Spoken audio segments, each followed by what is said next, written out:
ভীষণ মজার একটা রেসিপি দেখে নিন। মাংস ছাড়াই আজকে আমি বিরিয়ানি রান্না করব। তো এর নাম দিয়েছি আমি মটর বিরিয়ানি। মটরশুঁটি দিয়ে এই পোলাওটা রান্না করলে এর সাথে আর মাংসেরও প্রয়োজন হয় না। ঝাল ঝাল এই পোলাওটা খেতে অসাধারণ লাগে। তবে সাথে একটু বেগুনি ভেজে নিলে বেশ মজা হবে খেতে। দিয়ে দিলাম সয়াবিন তেল, এলাচ, দারচিনি, তেজপাতা, লবঙ্গ, কাঁচামরিচ, পেঁয়াজ কুচি। পেঁয়াজটা যখন হালকা ব্রাউন হবে দিয়ে দেবো শাহি জিরা। এবার দিয়ে দেবো আদা রসুন বাটা, লাল মরিচের গুঁড়া দেবো জিরা গুঁড়া আর দেবো বিরিয়ানি মশলা গুঁড়া। তো পরিমাণ বুঝে স্বাদ অনুযায়ী দিতে হবে। তারপর মটরশুঁটিগুলো দিয়ে দেবো। এখানে 1.5 কাপ মটরশুঁটি নিয়েছি। দিয়ে দেবো স্বাদ মতো লবণ আর দেবো 2 কাপ পোলার চাল। একসাথে দিয়ে কিছুক্ষণ ভেজে নেব। চালের পানিটা শুকিয়ে যখন চালটা ঝরঝরে হয়ে যাবে তখন এখানে গরম পানি দিয়ে দেবো। আমি 2 কাপ চালের জন্য 4 কাপ পানি দেবো। ঢাকনা দিয়ে মিডিয়াম তাপে 10 মিনিট রান্না করব।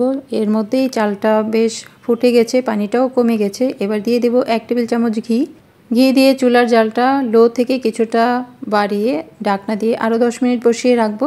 10 মিনিট পর দেখা যাবে পোলাওটা পুরোপুরি সিদ্ধ হয়ে গেছে। এবার নিচের উপরের পোলাও উল্টে পাল্টে দেবো আর উপরে পেঁয়াজ বেরেস্তা দিয়ে দেবো। চুলাটা বন্ধ করে দিয়ে এখানে ঢাকনা দিয়ে আরও 10 মিনিট বসিয়ে রাখবো। গরম চুলার তাপে পোলাওটা ভাপে একেবারে ঝরঝরে খুব সুন্দর একটা হয়ে যাবে। আর মাত্র 1 টেবিল চামচ ঘি দিয়ে বেশ সুন্দর একটা ফ্লেভারও হবে।